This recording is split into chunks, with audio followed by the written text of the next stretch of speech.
like, ugh, annoyed, irritated, confined if I wasn't allowing this to flow. So, what are some of those things that you talked about journaling, right?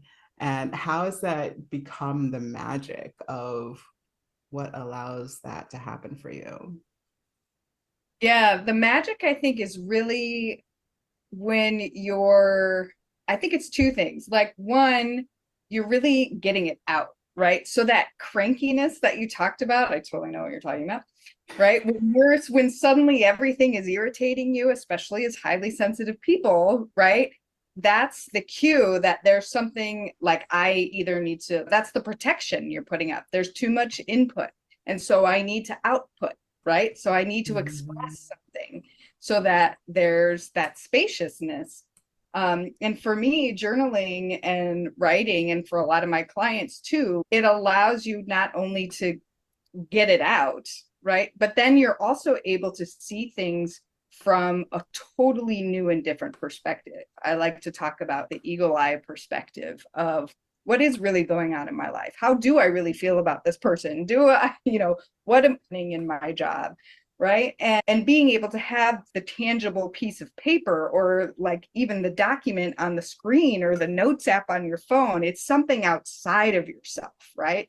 So have this ability to look at something from an entirely new perspective, and it changes the way you feel about whatever it was that was just happening or that you weren't sure where you wanted to go. And I think that really is the magic, that it creates something tangible outside of us and takes that like negative energy with it and that confusion and that overwhelm with it when it goes. So and then you Yeah, can because that do. confusion is, you can be you, right? That confusion is basically us not even hearing ourselves, Yeah. right? And so when you get to process it through writing or what works for you, that you get to, oh, tease out, oh yeah, that's just a thought I had that I may have heard from somebody. This one, oh yeah, that one, okay, yeah, that's me. That was me.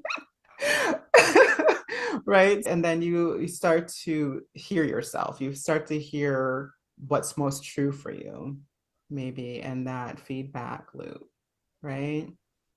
It takes time to hear yourself. I think we're so used to listening. We were taught to listen by our parents, hopefully.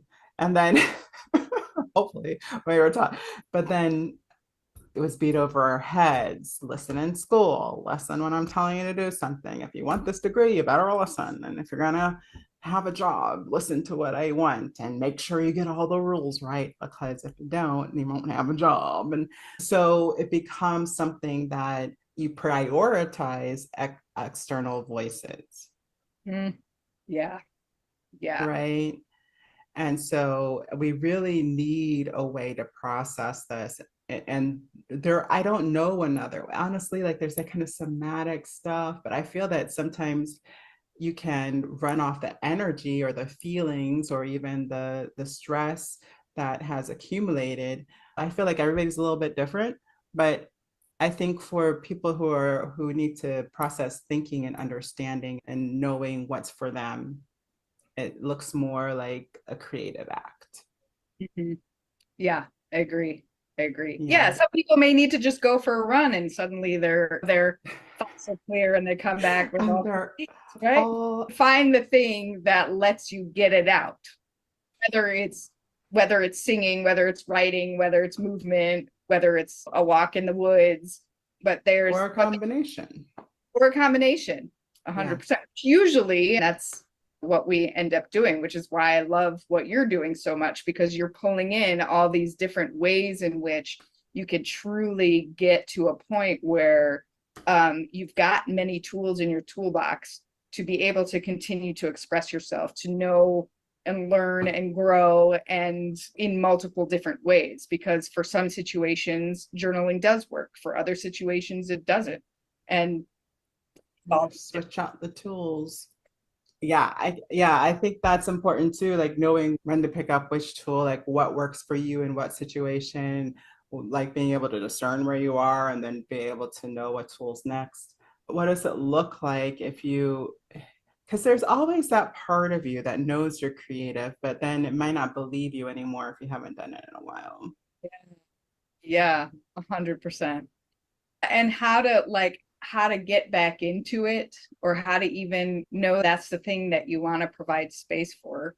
And I think that it's really important to lean into this idea that you can create for creating's sake, right? A lot of Yeah. people stop doing their creative work because they think, oh, I can't make money for this, or oh, my job is too important, or oh, I can't take 30 minutes to sit and draw if I want to, because it's not, like you just said, productive, right? But it Mm, does actually bring out some efficiency, because the time in which you take to do that creative thing for its own sake re-energizes you, right? It puts you in a place where you can go back to work and be more effective. You can have a more calm conversation with your toddler. You can like, yeah. so you think, oh, I don't Instead have. of throwing them through the window, because that's an option. But that's really it. So I encourage people to really start small, right? Just a few minutes. It does, set a timer for 10 minutes and pick up a pen and paper. And if you need, there's writing prompts everywhere. You can Google. I've got some great writing prompts. But it's, or the drawing or the singing, right? Put on your favorite, find a YouTube karaoke track and just do it for doing its sake. And we're so like stuck in this, well, I can't because it's not going to lead me somewhere, or I can't make money, or this can't be my profession, so I just can't do it anymore. And I think, Well, we just trap ourselves because, like you said, in that space when you're not doing it, and if it is true for you that you're getting bogged down, you can't focus, you're feeling overwhelmed, you feel hypersensitive, and it's just getting worse. And it's this cycle of not being efficient. Because if you're listening to this conversation, then creativity means something to you, right? And so if it's important to you, why isn't it showing up in your life? And is that your choice that you, now that you're consciously like presented with this idea, is that your choice, or is that just something that you adopted because somebody said that you should make something of yourself and your life? right, it does take courage, because to because we get so bogged down with the fear and the overwhelm and the